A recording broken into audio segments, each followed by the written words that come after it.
Concept 5 is all about graphing exponential and logarithmic equations.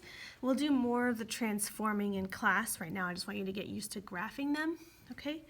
So the exponential parent function is f of x equals b to the x power, okay? If b is greater than 1, the function is an exponential growth,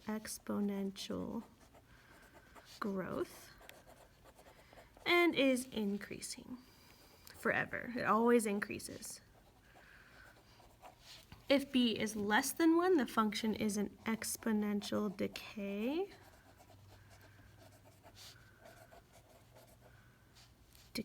Gosh, I can't spell.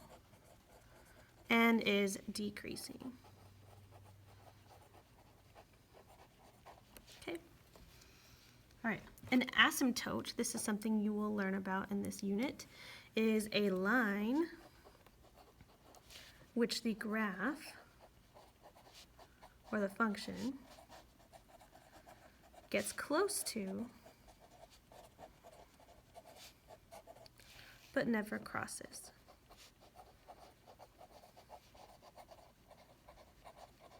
Okay, it gets very, very close to it, but it never crosses it. Excuse me. So, sorry, I've been drinking Dr. Pepper. All right, so let's start graphing these guys. Let's see if we can't do this together. Classify as an exponential growth or decay, then graph, and then identify its key characteristics. Well, my b is greater than 1, so this is a growth function. Okay, and now we graph. So we're going to use a table of values to graph. Remember the 5 points I like to pick? This is the 5 points you're always going to use to graph. -2, -1, 0, 1, and 2. So when you graph, you want to use a minimum of 5 points, and I like to keep them around 0 because they're really, really easy to plug in mentally. Okay?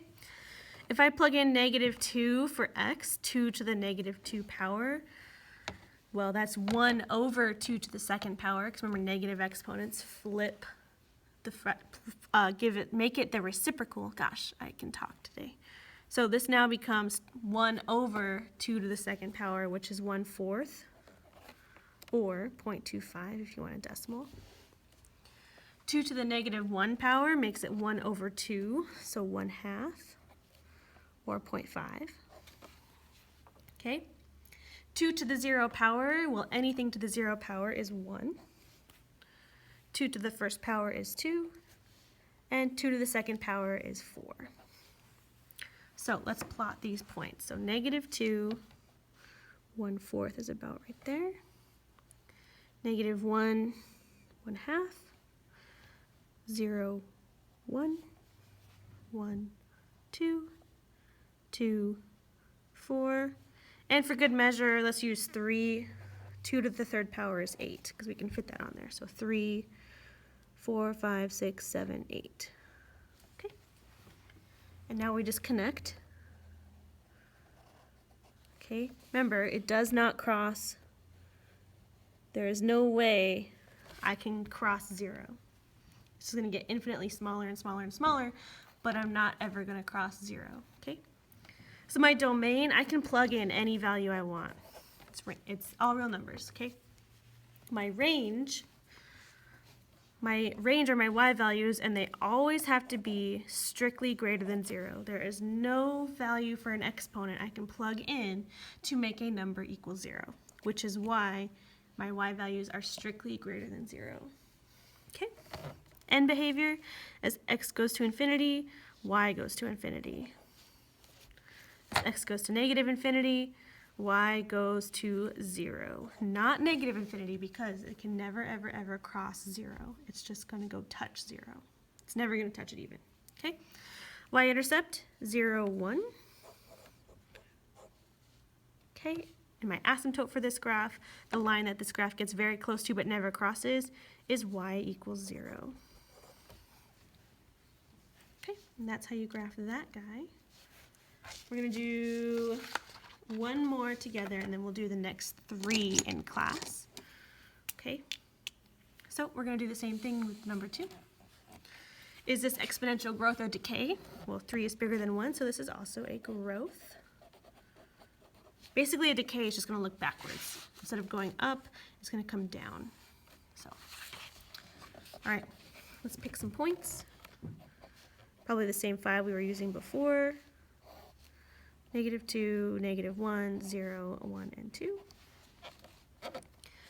Well, 3 to the negative second power is 1 over 3 to the second power, which is 1/9. If you plug that into your calculator, you're going to get 0.1 repeating, so very, very small number. 3 to the -1 is 1 over 3, which is 0.3 repeating, if you plug that into your calculator. 3 to the 0 power, anything to the 0 power is 1. 3 to the 1 is 3. 3 squared is 9. And I cannot fit any more on the graph, so let's just start graphing. -2, 1/9. This is really hard to graph, really, really small numbers. -1, 1/3. 0, 1, 1, 3, 2, 9. It's all the way up there. So this one is a bit skinnier than the last one, but it has the same asymptote. Okay. All right.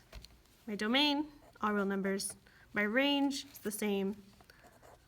Y is strictly greater than 0.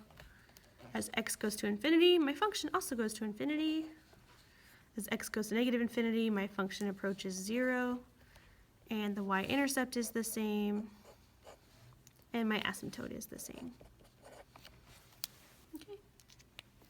In the next video, we'll talk about logarithmic functions.